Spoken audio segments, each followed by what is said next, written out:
Hi guys, listener. Hello. Right. This is a mini-sode, like a tiny little episode that we're putting out as a little bonus, a little extra. And the reason is, Joe, that we went to see Glass with the intention of covering it on the podcast. Yeah. But it was a bit rubbish. Not so terrible that we'd want to like tear it a new one on the podcast and dedicate a whole hour to talking about how bad it was, but also just not very interesting. And so we got talking about it anyway after recording Crouching Tiger, Hidden Dragon. Yeah. This preamble is a preamble to a postamble. But you will listen shortly and hear our thoughts on Glass if you want to know them. Yeah. So if you haven't seen Glass, there are spoilers ahead. But here is what we thought about it. Do you remember this time last week when our plan was to do M. Night Shyamalan season? Yeah.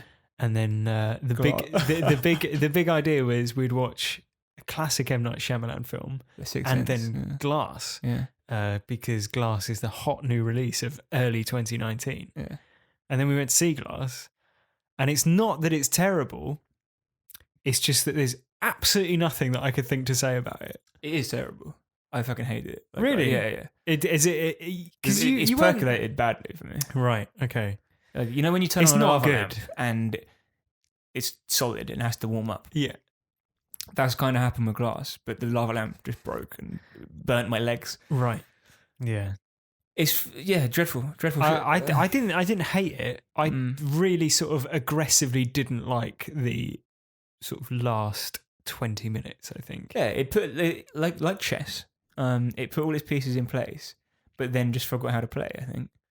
There's one moment that made me like laugh, and I was like, okay, yeah, right. Which is when Samuel L. Jackson's laying at the end, and he's like, "It wasn't a limited edition; it was an origin film." And I was like, "Yeah." I was just like, "That's the point of what is going on?" We went to see it with a mutual friend of ours called Ben, and I think it was when it cut to a scene of the of Mr. Glass's mother's house. Yeah.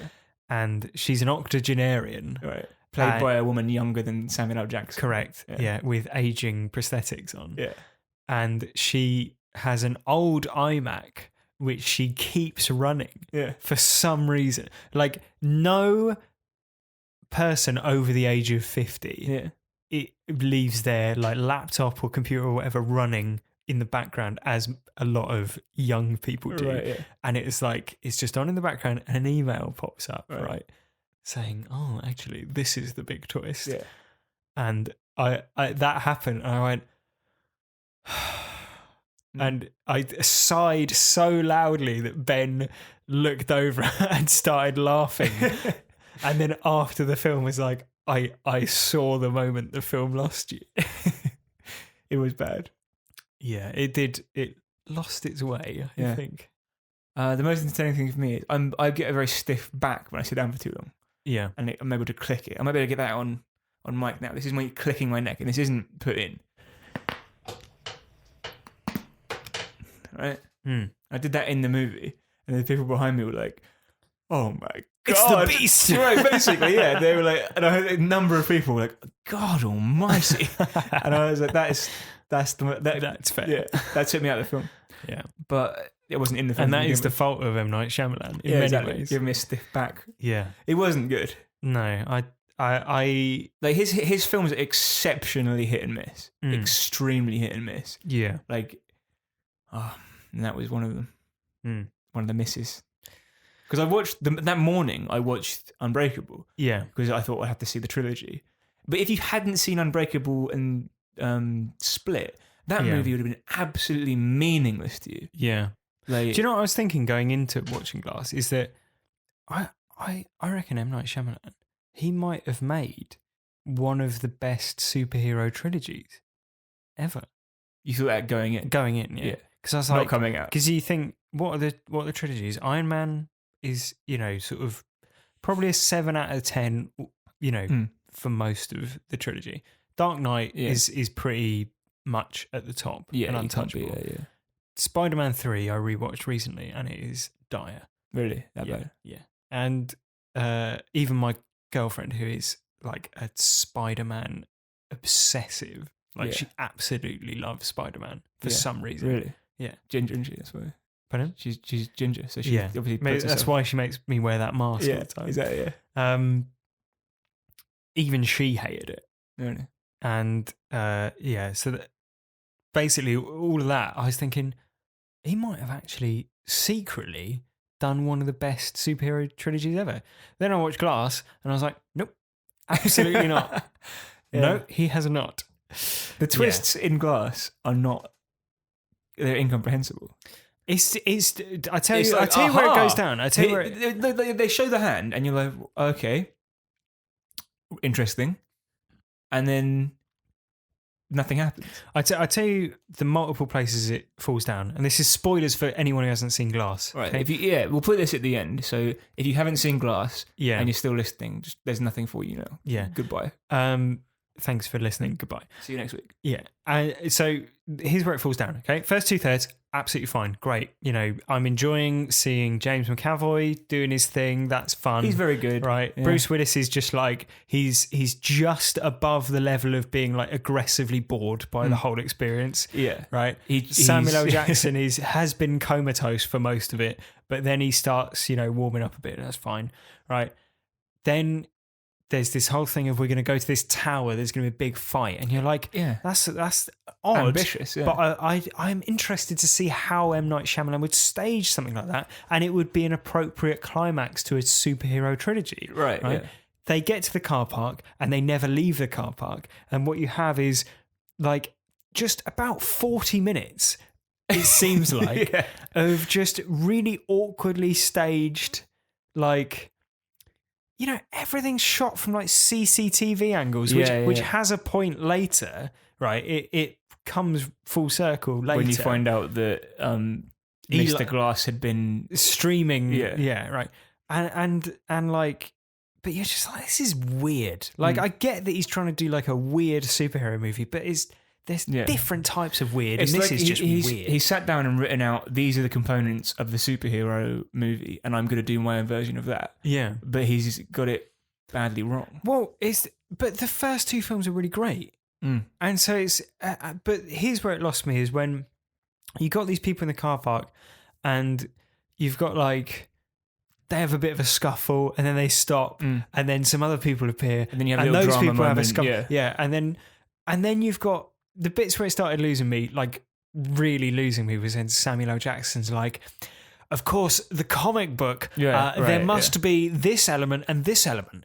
And then you have limited editions, and you have these elements, and then you have spin-offs, and then you have one-shots, and then I'm just like, oh my God, M. Night, you're like... comic nerdery is leaking out of your ears now, and is drenching the film, right? And from that point onwards, it was sort of quite severely downhill. Yeah, the ending, so it's revealed that there's a secret group behind it all. They have absolutely no bearing on anything. They're not mentioned prior to like the reveal of them all having this tattoo. Yeah, it doesn't matter. It doesn't matter that they're doing what they're doing, because they get crushed afterwards, isn't it? Right? Well, no, they don't get crushed. They get superseded by Mr. Glass. Superheroes get outed, don't they? Right? Yeah, because this group's trying to keep them down. Yeah, who's the group? Well, the idea of their. So here are some ideas that the film presents, which are interesting. I think that superheroes are based on, exceptional people. Yeah, it's like a handed down mythology that have turned into comic books, right? Yeah, right. And they do exist. That's interesting. They've existed for centuries in different stories, right? Right, and so you get hieroglyphs, and you get Anubis, or whoever, right? That's interesting, right? The ancient mythological gods are actually what we now call superheroes. Yeah. That's interesting, right? Also interesting, the idea that there's a society who have dedicated themselves to hiding the existence of superheroes, and basically like negging people into like thinking that they're not capable of extraordinary things. Yeah. Right? That's kind of interesting with a weird execution, but interesting because, that's a strange spin on how you would keep superheroes under wraps. Yeah. What would have been great is if, for example, I don't know, like that society had been in Unbreakable somehow, and then popped up in Split. Yeah. And then by the third film, you're like, oh, this big society, they need to be stopped. Like, the film is going to end up with all the superheroes banding together and they're going to defeat the society. Yeah. And then the film goes, no, David Dunn gets drowned in a puddle. Yeah. Mr. Glass gets his ribs crushed and dies. And the Beast gets shot. Yeah. And that's it. Yeah. Right. And then you get the reveal. Then you get the reveal of, oh, but it was on the internet the whole time. Yeah. Right. That would have been good. That would have been the interesting. problem is you get the setup for there being a society about 10 seconds before you get the reveal that Glass has outsmarted the society. Yeah, and then you have the David Dunn, Deus Ex story plot dump, like, by touching Sarah Paulson. Yeah. Like, why would she want him to know that? Yeah. Like, oh, listen, it's okay that we're murdering you, and here's why. Yeah. It's really strange. And then that fucking scene in the train station. So, like, you've got the three Little Miss Split, the Unbreakable Son, and Thomason from The Witch. Mrs. Glass, right? Sit in a train station and they're like, oh, we put it on YouTube an hour ago. Like, do you think people have started to see it yet? Oh, give it time. And then, like, people's phones start going off. And it's like, I tell you exactly how that would play out in real life, right? One, they'd be sat in a train station and no one would have any reaction around them, right? Two, every single person who would see that would go, fake. Yeah. It's fake. Yeah. But also, it's fake. They say it's fake. But also, even if they didn't say it's fake, the three people in it are dead. There's three people with exceptional powers who are now dead. But I think the idea is that some people will have, like... Oh, they'll come forward with their powers. Yeah. So what it will be is that, like, some person will be like, oh, back when I was a kid, I could, like, conjure fireballs out of my hands. Right. But that was just a belief I had by this doctor that I didn't have. Yeah. No, well, that was just a silly kid thing that like, I thought that I could do that when I was a kid. Yeah. And then they'll see this video and they'll be like, I am the Human Torch. Yeah, right. Which is fine. Yeah. I don't know, mate. It's just shit, isn't it? Yeah. So that's why we're not doing that film. There's your little potted review there. Yep.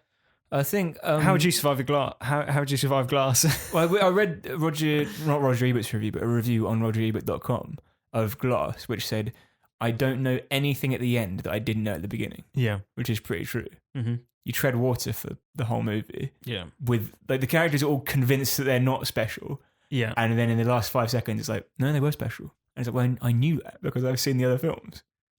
Yeah. Yeah. It's kind of interesting, like, the idea... When there's that central scene and they're all talking about, and she's saying, no, look, like, it could have been this other thing. Yeah. That's quite interesting. I quite enjoyed that scene because it does make you question things. Yeah. You're just a very strong man.